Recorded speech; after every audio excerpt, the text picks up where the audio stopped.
Laporan HAM, Amerika Serikat AS. Indonesia disoroti atas pelanggaran privasi oleh polisi, data peduli lindungi, dan konflik Papua. Kompas.com, Washington, D.C., Departemen Luar Negeri Amerika Serikat AS masalah laporan praktik hak asasi manusia, HAM di berbagai negara, termasuk Indonesia.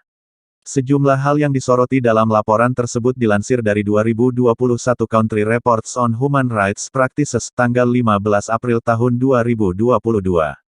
Tercantum di bawah ini adalah beberapa dari daftar teratas. Polisi langgar privasi. AS membahas gangguan sewenang-wenang atau melanggar hukum terkait privasi, keluarga, rumah, atau korespondensi yang ada di Indonesia dalam laporannya. Undang-undang mensyaratkan surat perintah pengadilan untuk penggeledahan, kecuali dalam kasus-kasus yang melibatkan subversi, ekonomi kejahatan, dan korupsi, tulisnya. Umumnya, pasukan keamanan menghormati persyaratan ini. Undang-undang juga mengatur penggeledahan saat keadaan mendesak dan memaksa tanpa surat perintah. Tapi polisi di seluruh negeri kadang-kadang melanggar privasi individu atau mengambil tindakan tanpa otoritas yang tepat, tulis laporan itu. Untuk mengeklaim petugas keamanan terkadang melakukan pengawasan tanpa surat perintah terhadap individu dan tempat tinggal mereka, bahkan memantau panggilan telepon, sejumlah LSM di Indonesia disebut.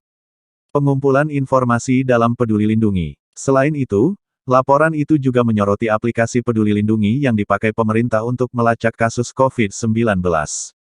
Individu yang memasuki ruang publik, seperti mal, diharuskan menggunakan aplikasi untuk mendaftar. Aplikasi ini menampilkan informasi tentang status vaksinasi seseorang. LSM menyatakan keprihatinan tentang apa yang dikumpulkan dan cara data disimpan dan digunakan pemerintah, dia tulis laporan.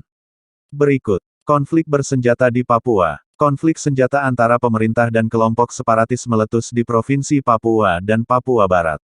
Pembunuhan, kekerasan fisik, dan perusakan properti adalah laporan dari kedua belah pihak yang melakukan pelanggaran kepada warga sipil. Konflik saat ini telah membuat ribuan banyak penduduk mengungsi. Di Papua dan Papua Barat, ada beberapa laporan tentang aktor tak dikenal yang menggunakan taktik intimidasi dan pencemaran nama baik internet terhadap aktivis HAM dan akademi yang bertugas mengkritik pejabat, mengungkap korupsi, atau meliput isu-isu terkait konflik di Papua dan Papua Barat.